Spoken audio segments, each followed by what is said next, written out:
I am 89 years old, and my hands do not shake because of the palsy or the cold that seeps through the floorboards of this old Oregon house. They shake because, for the first time in nearly 6 decades, I am not holding my breath. It is a terrifying thing to realize that you have spent more than half your life acting as a pillar for a roof that was already rotting from the inside. I've lived in this town, under the shadow of these same Douglas firs, for my entire existence. People here used to call me Stingy Elias. They called me the man with a heart of cedar, hard, weathered, and impossible to bend. They whispered about how lucky Martha was to have such a saintly patience to stay with a man who counted every penny and never offered a smile to the neighbors. They didn't know that every time I tightened my belt, it was to keep her from falling through the cracks of a past she had carefully hidden from everyone but me. Martha and I were married on a crisp May morning in 1958. The air smelled of damp earth and blooming lilies. She was the most radiant creature I had ever seen, a woman who seemed to carry her own light. When we walked out of that small white church, I felt like I had stolen something precious from the world. I was a simple man, a worker at the local sawmill, and she was the town's darling. She baked for every church social. She visited the sick, and she had a laugh that could make you forget the greyest Oregon drizzle. We had our children quickly, Stephen in 59, Maggie in 61, and little Joe in 63. By the time the mid-60s rolled around, we were the picture of the American dream, or so it seemed from the sidewalk. The shift happened in the winter of 1964. It was a Tuesday, the kind of day where the fog sits so heavy on the river you can't see the opposite bank. I was down in the crawl space of our house, trying to patch a copper pipe that had finally succumbed to the frost. My hand brushed against a loose stone in the foundation, and behind it sat a rusted metal tackle box. I opened it, thinking I'd find some of the previous owner's tools. Instead, I found the blueprint of a life I didn't recognize. There were legal documents from a county 300 miles away, medical bills, and letters, dozens of them, dated from 1955 to 1957. The story they told was a jagged one. Before Martha had met me, she had lived a different life. She had been involved in a hit-and-run accident while driving under the influence of something more than just youthful exuberance. A man had been paralyzed, and a young girl, a daughter from a previous secret relationship Martha had fled, had been left in the care of the state because Martha couldn't face the scandal. The letters were from a lawyer, demanding hush money to keep the victim's family from suing her prominent parents, and from the foster agency, asking for support for the child she had abandoned. I sat in that dark, damp crawl space for 3 hours. My heart felt like it had been put through the saws at the mill. When I finally climbed out, Martha was in the kitchen, humming a hymn and mashing potatoes for dinner. She looked so innocent, so pure. I realized then that if the truth came out, she wouldn't just go to jail. She would lose the only thing she valued, her reputation. And my children? They would lose their mother. They would grow up in the shadow of a woman the town would tear apart. I showed her the box that night. I didn't yell. I didn't throw things. I just placed the papers on the table. She collapsed, not in shame, but in a desperate, clawing fear. She begged me not to leave. She told me she had changed, that I was her savior, and like a man blinded by a light he didn't want to lose, I made a deal with the devil. I told her I would take care of it. I would pay the monthly restitution to the victim's family, and I would provide for the daughter, Elena, through an anonymous trust. But we would have to live on almost nothing. I would have to work every hour the mill would give me. There would be no vacations, no new cars, no fancy clothes for the children. That was the night Elias the husband died, and Stingy Elias was born. To save her image, I had to become the villain. For the next 40 years, I became the man who checked the thermostat every hour to make sure we weren't wasting heat. I was the father who told Stephen he couldn't have the new bicycle because the old one still has wheels. I was the husband who sat silently while Martha told the children at dinner, "I wish we could go to the coast this year, kids, but your father says we can't afford it." She played her part with terrifying perfection. She became the martyr. She would sigh and pat Maggie's hand when I refused to buy a new dress for the school dance, saying, "We have to be patient with him, dear. He just worries so much about money."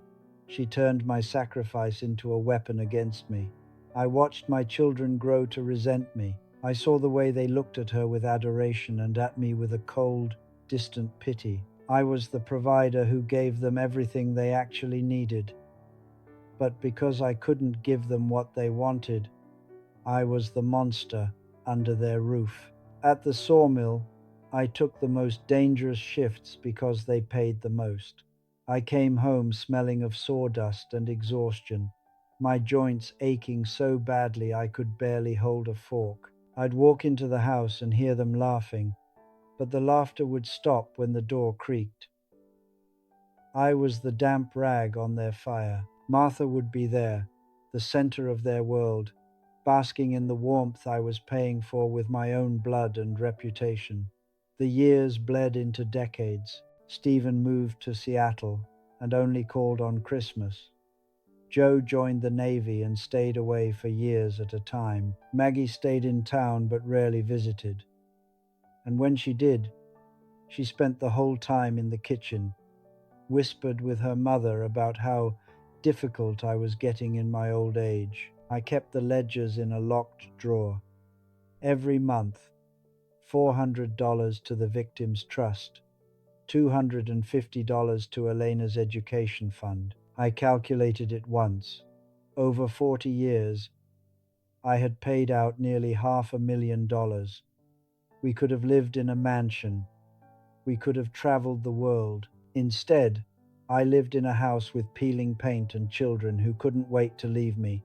Martha died in the spring of 2012. The funeral was the largest the town had seen in years. People stood in the rain to talk about her kindness, her servant's heart. The pastor talked about how she was surely in heaven, finally free from the burdens of this world. I sat in the front row, a dry-eyed old man in a suit that was 20 years old. My children stood as far from me as they could, without being obvious. After the service, Maggie looked at me with those eyes that were so like Martha's, beautiful and deceptive, and said, "I hope you're happy now, Dad. You don't have to worry about the cost of her medicine anymore." I didn't answer. I went back to this empty house and sat in the kitchen. I thought the secret would die with me. I thought I would take the role of the miserly old fool to my grave. Then, 3 weeks ago, there was a knock at the door. I don't get visitors on Tuesdays. I opened it to find a woman in her early 60s. She had a kind face, but there was a hardness in her eyes that I recognized. It was the look of someone who had grown up knowing they weren't wanted. "Mr. Thorne?" she asked. "My name is Elena. I think you've been sending me money since I was a little girl." I felt the floor tilt beneath me. "Come in," I whispered.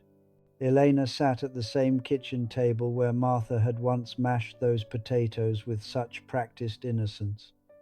She brought a shoebox of her own. It wasn't full of ledgers. It was full of letters Martha had written to her over the years. Martha had found a way to contact her in secret, back in the 70s. In those letters, Martha didn't ask for forgiveness. She didn't tell the truth. Instead, she had spent 30 years telling this woman that she wanted to be with her, but that her cruel, controlling husband wouldn't allow it. She told Elena that I was the one who insisted she be given away. She told her that I was a man who loved money more than people. and that she had to steal from me just to send Elena the pittance she received. Martha had used the very money I had nearly killed myself to earn to buy the love of the daughter she abandoned, all while making me the monster in that story too. She had ensured that no matter which family Elena or my children looked at, I was the one holding the whip. I didn't say anything for a long time. I just looked at the letters. The handwriting was so delicate, so feminine. It was the same handwriting that had signed our marriage license. I felt a strange, cold clarity. I got up, went to my study, and unlocked the drawer. I brought out the bank statements, the original legal documents from 1964, and the receipts for every single payment made over the last 50 years. I laid them out on the table next to Martha's letters. "I didn't know she was writing to you," I said, "but you should know where the pittance came from. Elena stayed for 6 hours. We didn't talk about love. We talked about math. We talked about the reality of a sawmill worker's wages in 1975 and the cost of silence. When she left, she didn't hug me. She just touched my hand and said, 'I'm so sorry, Elias. You've been living in a prison she built for you.' That evening, I called my children. I told them they needed to come home. I told them it wasn't a request. They arrived on a Saturday morning, looking annoyed, expecting me to complain about my taxes or a leaky roof. Stephen, Maggie, and Joe sat in this kitchen, the air thick with their shared resentment. I didn't offer them coffee. I didn't ask about their lives. I just pushed the shoebox and my ledgers into the center of the table. "I am 89 years old," I told them, my voice raspy but steady, "and I have been the villain in your story for long enough. You loved a ghost. You loved a woman who didn't exist. Now you're going to look at the man who actually stood between you and the world." Maggie started to protest, but Stephen, the oldest, had already picked up one of the bank statements. He saw the dates, he saw the amounts, he saw the name of the victim's trust. Then he picked up one of Martha's secret letters to Elena. The silence that followed was heavier than the Oregon fog. It was the sound of three people's childhoods shattering. Joe was the first to speak. He looked at the ledger, then at my gnarled, scarred hands, hands that had spent 40 years in the dirt and the sores to pay for a woman's lies. "You did all of this?" Joe whispered. "Every time we asked for something, and you said no, it was for this." "I couldn't let you know who she was," I said. "I wanted you to have a mother you could be proud of. I thought that was my job. I didn't realize that by giving you a saint, I was giving you a lie that would make you hate me." Maggie was crying, but it wasn't the polite, soft crying of her mother. It was a jagged, ugly sob.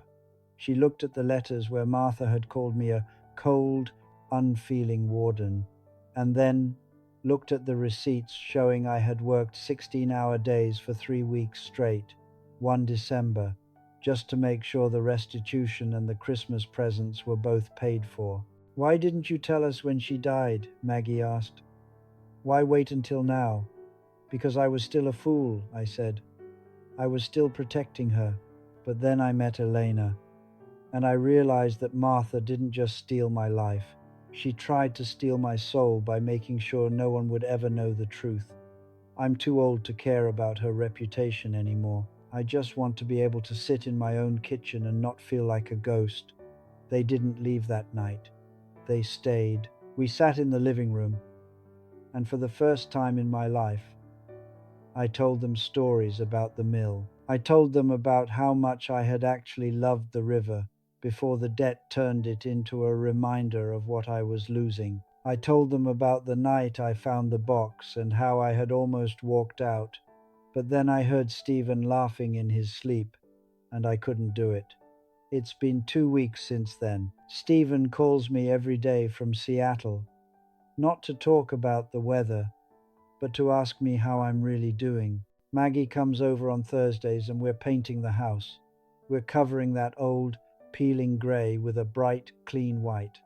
My arms ache, but it's a good ache. Joe is taking a month off to come and help me fix the foundation, the real foundation, not the one hidden behind a loose stone. I am 89 years old, and I am a tired man. I have 75 years of memories in this town, and most of them are stained with a silence that nearly broke me. But yesterday, Maggie held my hand while we sat on the porch. She didn't look at me with pity. She looked at me with a kind of fierce, protective respect. "I'm sorry it took so long to see you, Dad," she said. I looked out at the trees, the deep, dark greens of the Oregon woods. The mountain I had been carrying was gone. I'm not Stingy Elias anymore.